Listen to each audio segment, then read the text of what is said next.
जय हिंद दोस्तों आजकल देश में जितना भी बड़ा बड़ा काम हो रहा है वो सब बाबाओं के द्वारा ही हो रहा है। आप सोच सकते हैं कि यूपी में कहीं बाबा जी ना आ जाएं। हम बात कर रहे हैं आज घोटाले की। तो घोटाला कहाँ हुआ, किसने किया, कैसे किया? 202 करोड़ रुपए का घोटाला हुआ है। तो आप समझेंगे कि घोटाला कहाँ हुआ है। दोस्तों, आप जैसे मंडियां होती हैं, मंडियों से आप सामान खरीदते हैं, उसी तरह ये शेयर मार्केट में जब आप पैसा लगाते हैं तो शेयर मार्केट की जो है दो प्रमुख कंपनियां हैं, एक कंपनी का जो कि मुंबई में है, एक का नाम है बॉम्बे स्टॉक एक्सचेंज कंपनी और दूसरी कंपनी का जो नाम है नेशनल स्टॉक एक्सचेंज कंपनी। ये दोनों ही कंपनी बहुत महत्वपूर्ण हैं। तो ये कंपनियों ने घोटाला कौन सा किया है, इसके बारे में हम चर्चा कर रहे हैं।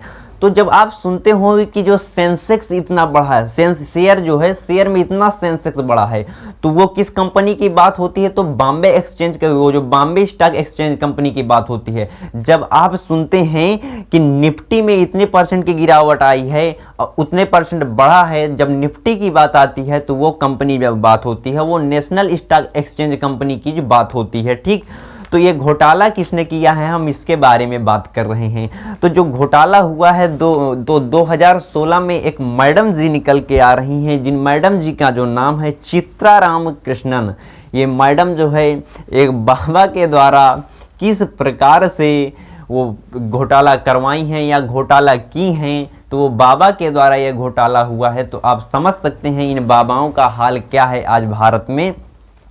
तो जो बाबा है, ये इनसे पूछा गया कि ये घोटाला कब से कब तक का हुआ, तो ये कुछ नहीं बताई, लेकिन जिन्होंने पता लगाया उन्होंने बताया कि यह घोटाला दिसंबर 2010 से 30 मई 2014 के बीच में ये घोटाला हुआ है। और ये कंपनी जो है नेशनल स्टॉक एक्सचेंज कंपनी के द्वारा किया गया है, जो मैडम जो है चित्रा रामकृष्णन के द्वारा किया गया है। ये वहाँ NSE यानी नेशनल स्टॉक एक्सचेंज कंपनी में जो है उस समय बहुत बड़ी अधिकारी हुआ करती थी। तो इन्होंने घोटाला किया और 2016 में जब कुछ पता चला लोगों को तो इन्होंने इस्तीफा दे दिया। और जब इस्तीफा देने के बाद इनसे पूछा गया कि आप सलाह किससे लेती थी, क्या अधिकारी से सलाह लेती थी? जैसे हम ही किसी से सलाह लेंगे तो या हम अपने घर वालों से लेंगे या दोस्तों से ले लेंगे, शादी तो हुई नहीं मेहरारू से ले लेते। तो समझ में आया आपको? तो इन्होंने कहा कि मैं जो निर्णय लेती थी कि किसको रखना है, किस पद पर रखना है, वो एक बाबा थे, जिन बाबा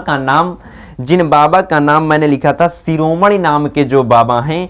कहा हमको गंगा के किनारे मिले थे। और आप उनमें सर्च कर सकते हैं कि जो इनका जो ईमेल है, मतलब ये अपनी सूचना कैसे भेजा करती थी, जो चित्रा रामकृष्णन थी, वो ringaya@gmail.com में भेजा करती थी। कुछ अपने बाल कलाकार होंगे, दोस्त होंगे, वो तो सर्च करेंगे। तो ये बाबा के यहाँ सूचना भेजा करती थी। तो बाबा ने एक व्यक्ति को कहा था कि आनंद सुब्रमण्यम को आप नियुक्त कर लीजिए, अपना पर्सनल सेक्रेटरी बना लीजिए। तो उन्होंने पर्सनल सेक्रेटरी बना लिया। कहा हाँ, जो बाबा कहेंगे हम वो करेंगे, चित्रा रामकृष्णन मैडम ने कहा।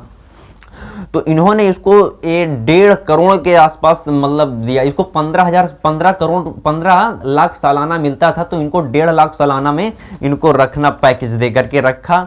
और अब हुआ क्या, ये कोलोकेशन का काम करता था। हमने आपने बताया कि कोलोकेशन, आज आपको बताएंगे कोलोकेशन क्या होता है। तो जब आप कहीं शेयर खरीदते हैं तो आप जब वो कंपनी जो है, कंपनी को पहले पता चल जाएगा कि कौन सा शेयर ऊपर चढ़ने वाला है, कौन सा नीचे गिरने वाला है। तो पहले कंपनी को पता चलेगा, उसके बाद हमको पता चलेगा।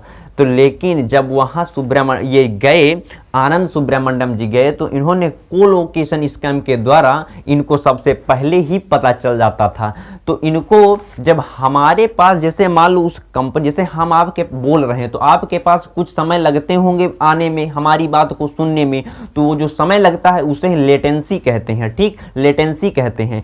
और तो इन्होंने, मैडम ने कहा ये जो समय लग रहा है जाने में, आप यहाँ इस तरह ना लगाइए, आप आइए कंपनी के बगल में यहाँ पर बैठ जाइए। तो जो कोलोकेशन की, यानी आप तुरंत देखिए कौन सा ऊपर कौन सा नीचे जा रहा है। तो इन्होंने कहा ठीक है हम करेंगे, और इनको बुला लिया। और कंपनी का नाम था, जी कंपनी को बुलाया, OPG को बुलाया था।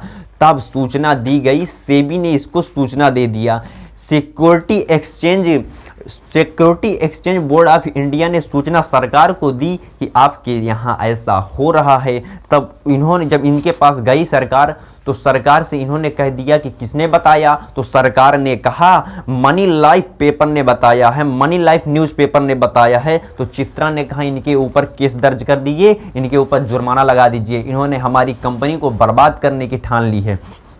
बाद में सेबी ने तो वो बेचारा शांत हो गया पेपर वाला। इसके बाद में सेबी जो है, security exchange board of India ने एक कंपनी और थी जिसका नाम था डेलाइट कंपनी को, जो कि गुड़गांव में भी इसकी शाखाएं हैं, उसको बुलाया और उसको पकड़ा और उसने पूरा सारा पता लगाया कि ये कोलोकेशन का काम हो रहा है।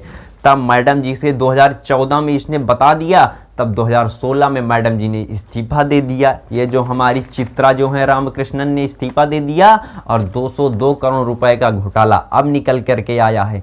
तो आज आप समझे होंगे, इन बाबाओं के चक्कर में आप बिल्कुल मत पड़िए, ये लोग देश को बिचवा डालेंगे। तो आप लोग बाबा से दूर रहें। तो आप समझे होंगे कोलोकेशन क्या होता है, लेटेंसी क्या होती है, इन सब चीज़ों का आप समझे होंगे। मिलेंगे नेक्स्ट वीडियो में, तब तक के लिए जय हिंद।